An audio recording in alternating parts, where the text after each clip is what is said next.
O título da minha apresentação, Governança Feminina na Idade Média Portuguesa, diz respeito a um problema colocado pelos estudos de Coinchip, que procuram investigar a natureza da atuação das rainhas na Idade Média. Longe de considerar que as rainhas medievais tinham um papel meramente decorativo, servindo apenas como objeto das alianças dinásticas da Europa, os estudos de Coinchip procuram compreender o que seria o ofício das rainhas, quais suas atribuições e quais suas áreas de ação consideradas legítimas. Tais estudos também procuram se afastar de correntes interpretativas que classificam de excepcionais todos os indícios de ações mais expressivas por parte das rainhas, e de estudos que classificam essas rainhas mais proativas como mulheres à frente do seu tempo. Assim, a proposta interpretativa, sob o viés de Coinchip, consiste em investigar as atribuições das rainhas em seu próprio tempo, dentro de uma esfera de ação legítima, com suas variações no tempo e espaço. Então, aqui o objetivo não é procurar o que é o excepcional, e sim procurar a regularidade, procurar as continuidades nessas ações reservadas às rainhas.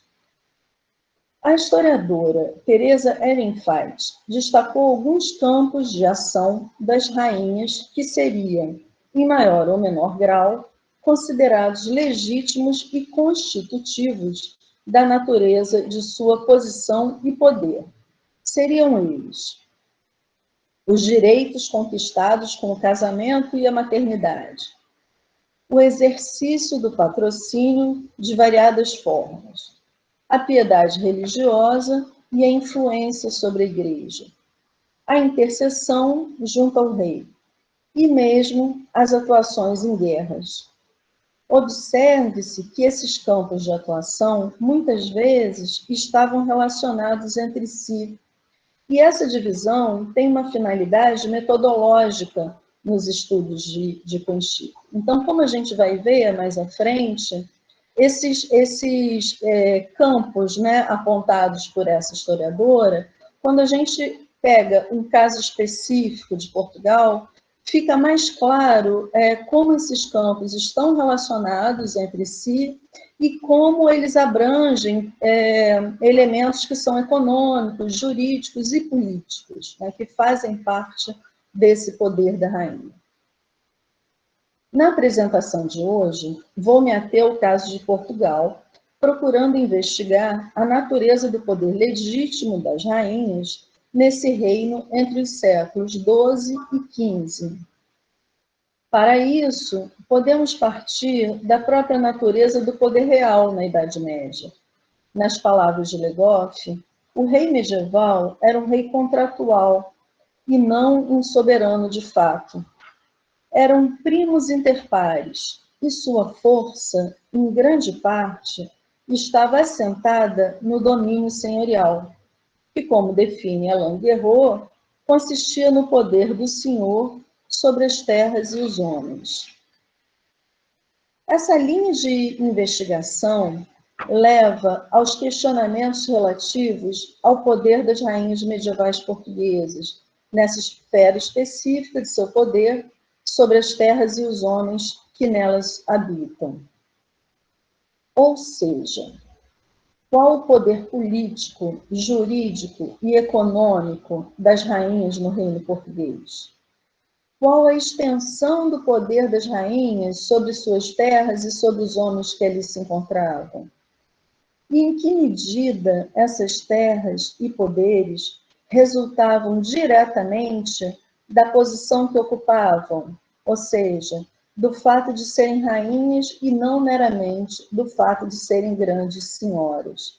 Essa última questão é muito importante, porque o que a gente está procurando ver aqui é justamente o que distingue essa função da rainha em relação às demais grandes senhoras no reino. Nessa investigação, nos vemos diante de um primeiro problema, que é o da documentação disponível. Ana Maria Rodrigues aponta para o fato de que a documentação referente às rainhas de Portugal é ainda mais escassa do que a referente aos reis, uma vez que não há livros de compilação dos atos das rainhas, a exemplo dos livros de chancelarias dos reis. No entanto, as rainhas emitiam alvarás, cartas e sentenças, que se perderam ou encontram-se dispersos em diversos arquivos em Portugal. Essa situação, muito provavelmente, foi agravada com a reforma efetuada a partir de 1458 pelo cronista real e guarda-mor da Torre do Tombo, Gomes e Anos de Zurara, que descartou documentos que não eram considerados dignos de memória ao compilar a documentação em novos suportes. Soma-se a isso o fato de que, em alguns casos, os opositores de determinadas rainhas podem ter destruído certos documentos. Diante desse panorama documental, as crônicas do reino são extremamente valiosas para o estudo das ações dos reis e rainhas, mas exigem muito cuidado em sua análise, uma vez que foram redigidas a mando do poder real. Então, aqui há uma série de crônicas, né, relativas e redigidas no período medieval, através dos cronistas Fernão Lopes, Zurara e depois Rui de Pina, e essas crônicas realmente são muito importantes para a gente investigar essa ação, né, dos reis e rainhas.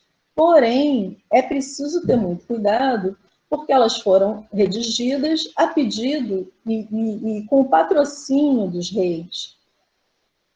Mas, apesar das lacunas da documentação, hoje já está bem comprovado o poder exercido pelas rainhas medievais portuguesas através da instituição da Casa da Rainha e das terras que lhe eram reservadas. A Casa da Rainha é definida por Manuela Santos Silva não como um mero edifício ou local reservado à rainha, mas como uma instituição de natureza social e administrativa.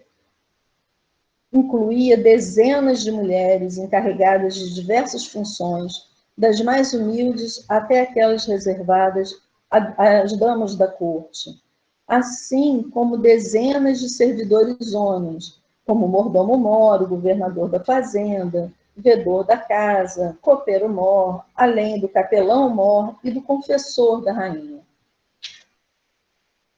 Os rendimentos necessários para a manutenção dessa complexa instituição advinham das terras da rainha, que, por sua vez, faziam parte de sua casa, e também exigiam servidores, como tabeliães, escrivães, ouvidores, etc. Os recursos econômicos eram cobrados em grãos ou em pagamentos em espécie, além de outras vantagens, como o direito de hospedagem, por exemplo. Os direitos de jurisdição da rainha sobre suas terras eram amplos e podiam incluir o exercício da jurisdição criminal e civil. É importante frisar que essas terras eram recebidas pela rainha a título de arras ou dotes em função do seu casamento com o rei. Aqui entramos, portanto, no primeiro ponto destacado por Teresa Ehrenfeld, que é relativo aos direitos conquistados pela rainha com o casamento ou pela maternidade. Assim, o recebimento das terras e o estabelecimento da casa da rainha são resultantes do matrimônio com o rei. A fixação das vilas e direitos reservados à jurisdição da rainha em Portugal, assim como o próprio funcionamento e administração de sua casa, foram fixados de forma mais clara no século XIV, mas tais atribuições remontam às primeiras rainhas do reino. Ana Maria Rodrigues afirma que a doação de terras para a rainha já está bem atestada a partir do segundo monarca português, Dom Sancho, que destina terras a Dona Dulce de Aragão, no final do século XII. Os próximos reis, além de terras, vão designar vários oficiais para servir a rainha. Em finais do século XIII, já fica claro que a rainha exerce jurisdição civil e criminal em suas terras, cabendo ao rei apenas a apelação em caso de pena de morte. No século XIV, duas rainhas, Beatriz de Castela e Leonor Teles, obtiveram jurisdição plena em suas terras, incluindo o poder de determinar a pena de morte, sem caber apelação ao monarca. A historiadora Isabel Baleiras lembra que o direito de apelação ao rei, em caso de pena de morte, foi garantido em Portugal pela determinação real de 1375, mas tal direito não era válido nas terras da rainha Leonor Teles, que tinha a palavra final em termos de justiça nos locais sob sua jurisdição. O caso da rainha Leonor Teles é, então, em geral, tido pelos historiadores como excepcional. E aqui cabe lembrar que Leonor Teles é justamente a última rainha da dinastia de Borgonha, que vai ser regente, né, de Portugal, com a morte do seu marido, e ela vai ser deposta dessa regência pelo mestre de Avis, Dom João, que vai ser o próximo rei e que vai instituir uma nova dinastia em Portugal, a dinastia de Avis.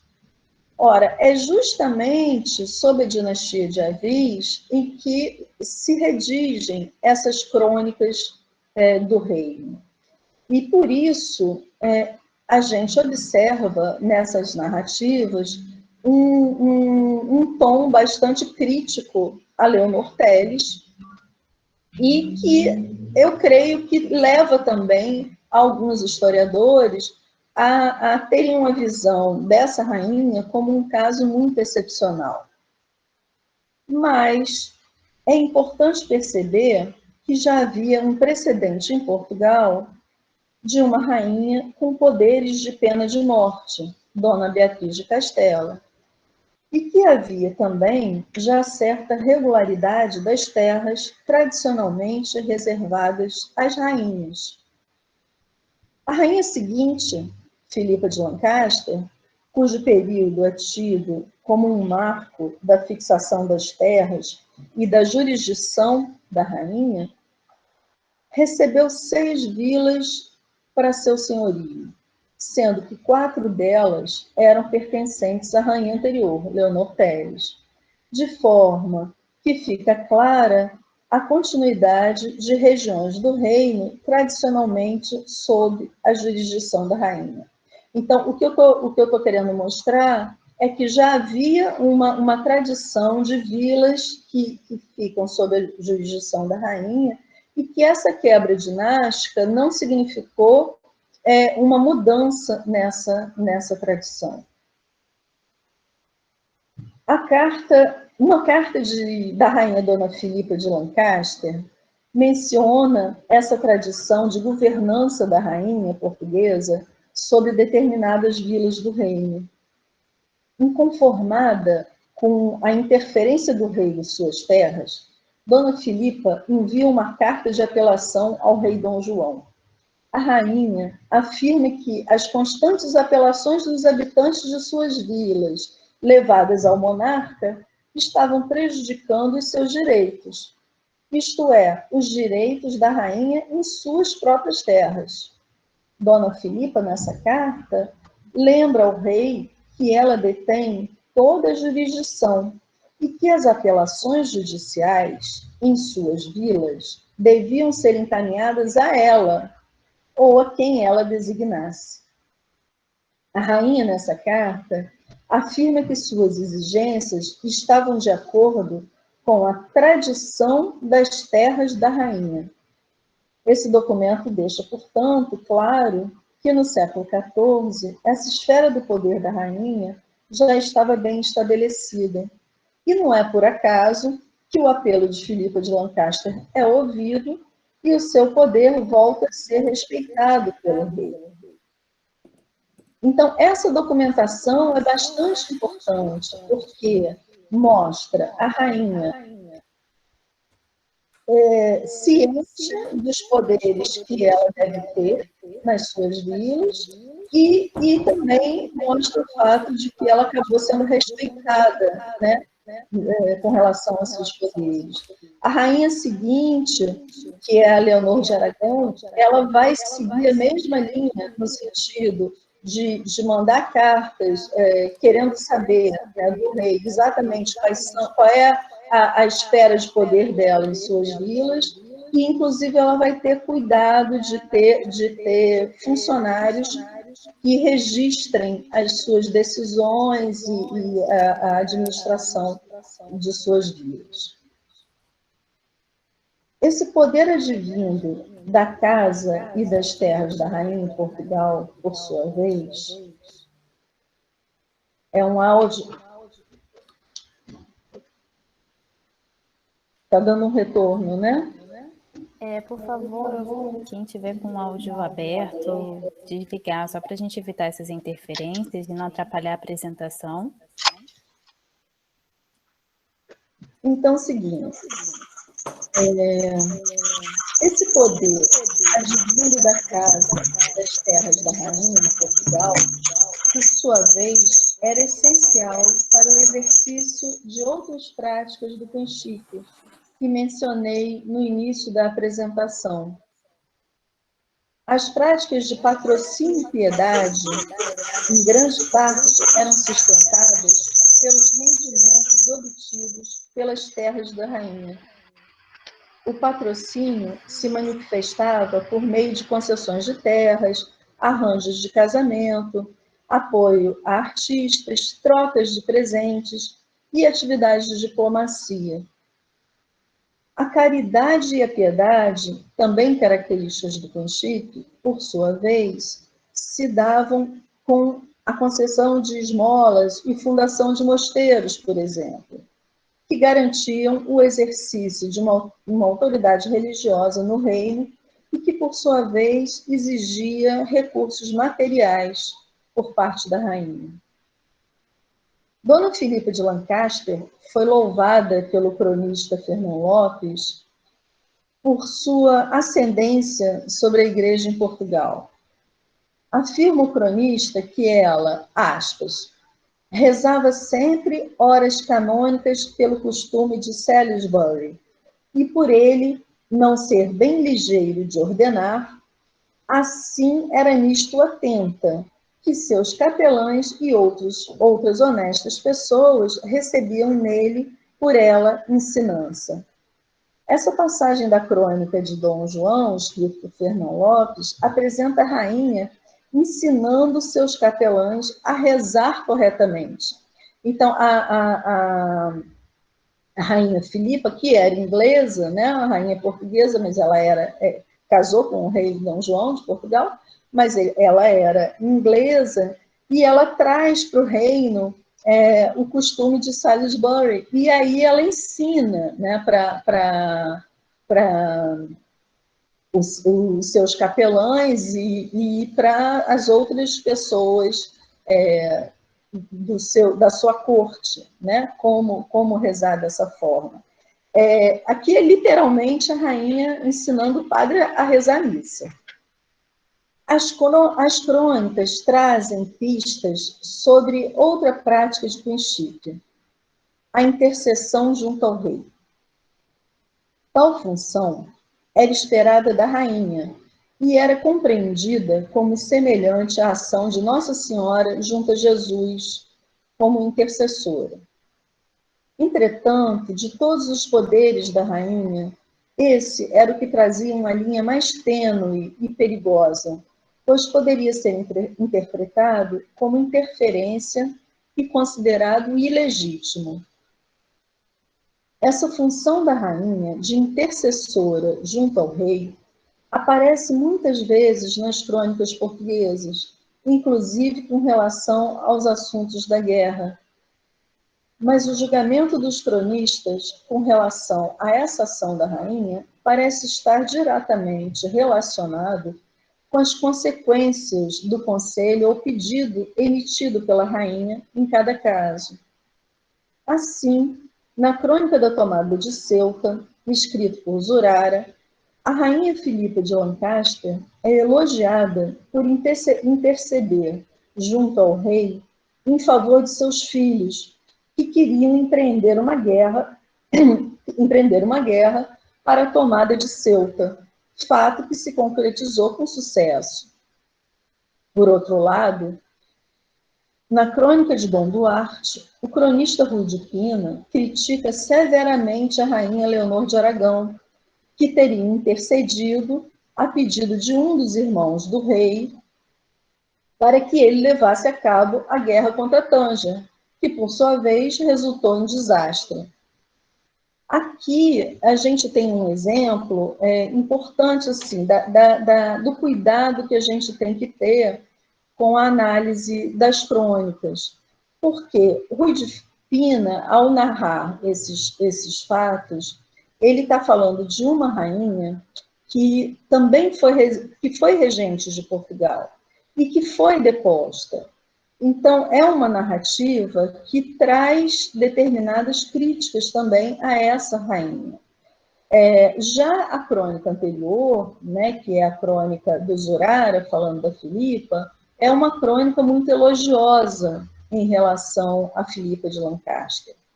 Agora, independente dessa perspectiva do cronista, né, de julgar aquilo uma intercessão ou uma interferência, o que a gente observa como uma constância nessas narrativas é a participação da rainha nessas decisões relativas a situações críticas, como, por exemplo, de guerra, e uma participação como intercessora de algum grupo que é a favor ou não da guerra.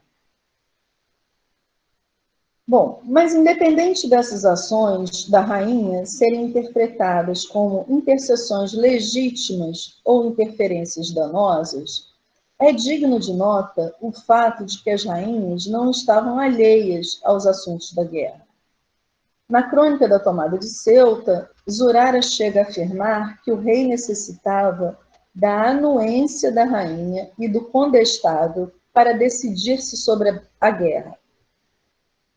A função do condestável era de imediato no comando militar, e por isso é muito significativa a equiparação entre o consentimento do condestável e o da rainha. O cronista apresenta as seguintes palavras como sendo as do rei, abre aspas.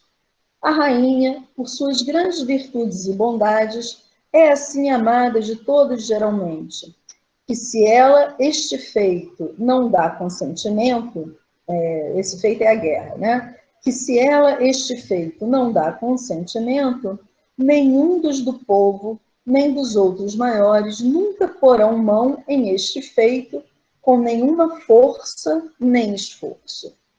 Aqui, essa narrativa deixa clara a ideia de uma ascendência, né, da rainha sobre esses combatentes. Além desse papel de intercessora ou conselheira em assuntos da guerra, vemos nas crônicas a narrativa da participação em loco das rainhas, em loco das rainhas nas guerras, como espectadoras. Na crônica de Dom João, Fernão Lopes afirma que a rainha Filipa teria sido levada para assistir aos feitos do rei contra os castelhanos em mais de uma ocasião, A presença de Filipa nas cenas de combate parece significar mais do que um passeio da rainha. Da mesma forma que Zurara coloca nas palavras do rei Dom João a importância da anuência da sua esposa para que os combatentes fossem para a guerra com força e ânimo, a presença da rainha nos cercos, narrado por Lopes, seria também, provavelmente, um estímulo para os combatentes. A esfera de atuação legítima da rainha em Portugal parece ter, portanto, uma amplitude significativa. O matrimônio com o rei garante o recebimento de terras e a instituição de uma casa, com diversos oficiais para exercer sua jurisdição e receber rendimentos. Tais rendimentos, por sua vez, são fundamentais para o exercício de outros poderes e atribuições da rainha, como patrocínio, piedade, etc. Nessas ações, é formada uma rede de relações, de favores e dependências, de forma que, frequentemente, a rainha é solicitada como intercessora junto ao rei, com relação a diversos assuntos, inclusive os da guerra. Concluindo, o que procurei demonstrar aqui é que a rainha na Idade Média portuguesa tinha funções de poder e governança que foram se estabelecendo e se fixando dos séculos XII ao XV. Esses poderes foram por muito tempo ignorados pela historiografia, em parte devido às questões que os historiadores se colocavam até então, e em parte devido ao tipo de investigação que esses historiadores fizeram da documentação, inclusive das crônicas. A passagem do século XX para o século XXI trouxe novas questões por parte dos historiadores e historiadoras que resultaram num novo olhar para essa documentação que, embora escassa, é muito reveladora.